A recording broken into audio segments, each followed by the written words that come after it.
आज हम लोग यूनियन गवर्नमेंट शुरू करने जा रहे हैं और आर्गन्स ऑफ यूनियन गवर्नमेंट शुरू करने जा रहे हैं। सरकार के अंग, संघ सरकार के अंग, चाहे सरकार संघ की हो चाहे सरकार राज्य की हो, सरकार के तीन ही अंग होंगे। संघ की विधायिका, संघ की कार्यपालिका और संघ की न्यायपालिका। आर्गन्स ऑफ यूनियन गवर्नमेंट के तीन अंग, यूनियन लेजिस्लेटिव, यूनियन एग्जीक्यूटिव और यूनियन जुडिशरी। इस सरकार के तीन अंग आप लोगों को दिखाई देगा। इस सरकार के आप लोगों को तीन अंग देखने को मिल रहा है। ठीक है, कहीं कोई समस्या नहीं आनी चाहिए। ठीक है, अब आप लोग को देखना है कि विधायिका, सभी लोग जानते हैं कि विधायिका का काम विधि निर्माण है।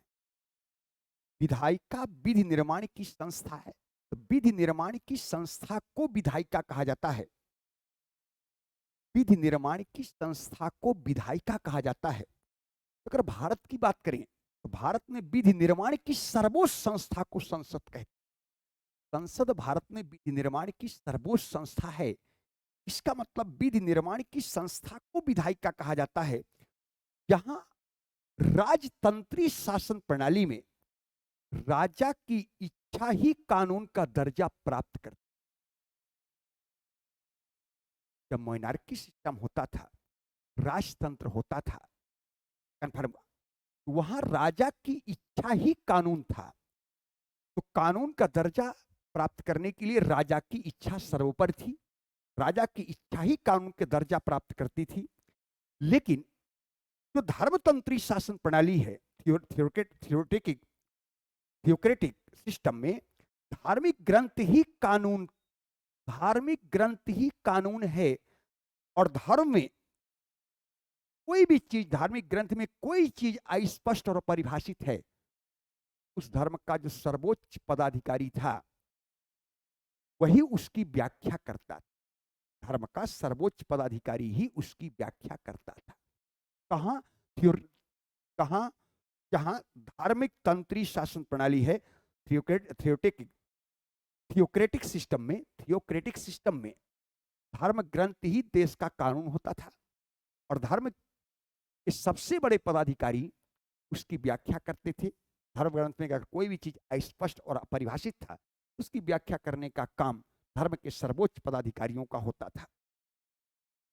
लेकिन वर्तमान राजनीतिक व्यवस्था की बात करें तो विधायिका का गठन जनता के द्वारा प्रत्यक्ष या अप्रत्यक्ष रूप से चुने हुए प्रतिनिधियों के द्वारा किया जाता है। जनता के द्वारा चुने हुए प्रत्यक्ष एवं अप्रत्यक्ष रूप से प्रतिनिधियों के द्वारा विधायिका का गठन किया जाता है इन प्रेजेंट टाइम। और आप लोग सभी लोग जानते हैं कि भारत की संसद द्विसदनीय है। एक को लोअर हाउस के रूप में लोकसभा, दूसरे को अपर हाउस के रूप में राज्यसभा कहते हैं। लोकसभा के सदस्यों का चुनाव प्रत्यक्ष रूप से जनता के द्वारा किया जाता है, वयस्क मताधिकार के आधार पर। वहीं राज्यसभा के सदस्यों का चुनाव अप्रत्यक्ष रूप से जनता के द्वारा किया जाता है। यानी राज्य की जनता विधायकों का चुनाव करती है और चुने हुए विधायक राज्यसभा के सदस्यों का चुनाव करते हैं। इसका मतलब वर्तमान पॉलिटिकल सिस्टम में देखा जाए तो विधायिका जनता के द्वारा चुने गए प्रतिनिधियों से मिलकर बनती है, जो कि प्रत्यक्ष या अप्रत्यक्ष रूप से चुने गए प्रतिनिधियों के समूह को हम लोग क्या बोलेंगे, विधायिका। और हमारे यहाँ संघ की विधायिका को संसद बोलते हैं।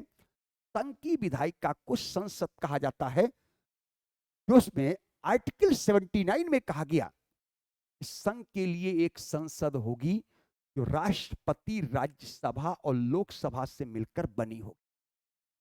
और राष्ट्रपति न तो संसद का सदस्य है और न ही संसद की गतिविधियों में भाग लेता, इसके बावजूद राष्ट्रपति संसद का अभिन्न अंग और प्रधान बनाया गया है। तो भारत की संसद का अभिन्न अंग और प्रधान राष्ट्रपति है, कन्फर्म हुआ।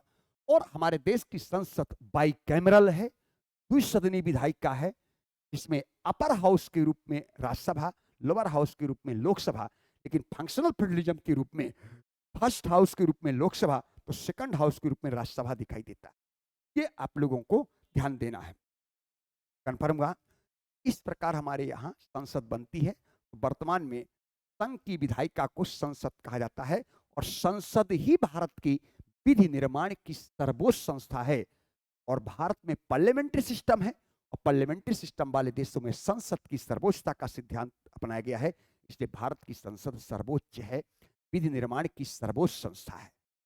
कन्फर्म हुआ? तो इस प्रकार इसको हम लोग विधायिका के रूप में देखते हैं। अब आता है संघ की कार्यपालिका।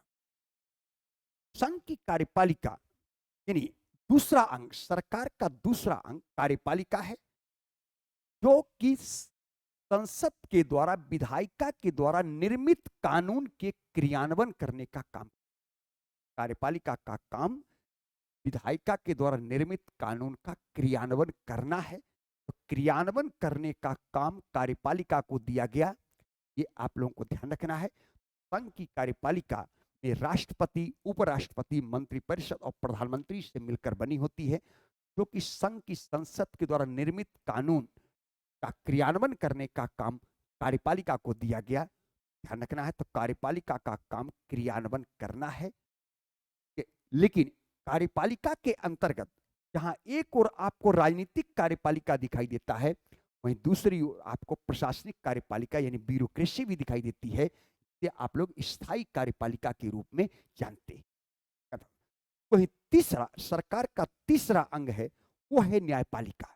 सरकार का तीसरा अंग संघ की न्यायपालिका, जिसमें सुप्रीम कोर्ट आता है। संघ की न्यायपालिका में सुप्रीम कोर्ट को शामिल किया गया। सुप्रीम कोर्ट आता है और न्यायपालिका का मुख्य कार्य, सभी लोग जानते हैं कि हमारे देश में विधि का शासन है और सर्वोच्च विधि भारत का संविधान है, और संविधान की व्याख्या करने वाली सर्वोच्च संस्था सुप्रीम कोर्ट है। तो विधायक न्यायपालिका का मुख्य कार्य संसद के द्वारा निर्मित कानून की व्याख्या करना, संसद के द्वारा निर्मित कानूनों की समीक्षा करना, जो संसद ने कानून बनाया है वो देश के सर्वोच्च कानून भारत के संविधान के अनुसार है कि नहीं, कन्फर्म हुआ, इसका देखना। न्याय विधि की व्याख्या करने का काम भी न्यायपालिका को दिया गया है। कन्फर्म हुआ। इसका मतलब आज अगर देखा जाए तो विधायिका और न्यायपालिका की भूमिका समान दिखाई देती है। इसका कारण यह है कि कई बार कानून इतने जटिल और अस्पष्ट होते हैं, कई बार कानून इतने जटिल और अस्पष्ट होते हैं कि न्यायपालिका को उसकी मौलिक व्याख्या करनी पड़ती है। कई बार हमारे यहाँ कानून इतने जटिल और अस्पष्ट होते हैं कि न्यायपालिका को उसकी मौलिक व्याख्या करनी पड़ती है, जो कि ये व्याख्या ही स्वतः कानून का दर्जा प्राप्त कर लेती। यही व्याख्या, न्यायपालिका की वही व्याख्या स्वतः कानून का दर्जा प्राप्त कर लेती है, जिसे न्यायाधीश निर्मित कानून, जज मेड लॉ, जज मेड लॉ या केस लॉज के नाम से जाना जाता है। जज मेड लॉ, न्यायाधीश निर्मित कानून या केस लॉज के नाम से जाना जाता है।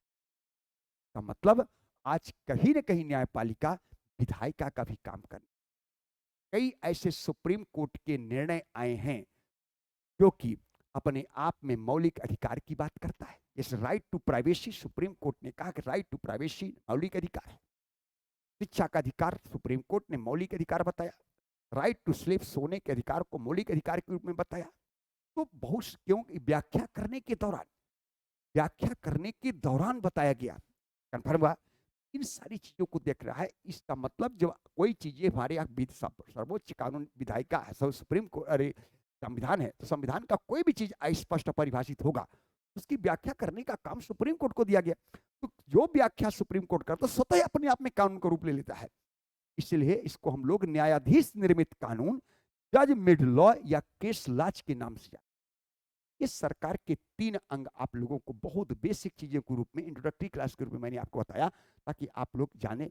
बाकी जब हम लोग संघ सरकार शुरू करेंगे, बहुत डिटेल में पढ़ना है, ये बहुत डिटेल में आप लोग पढ़ाया जाएगा।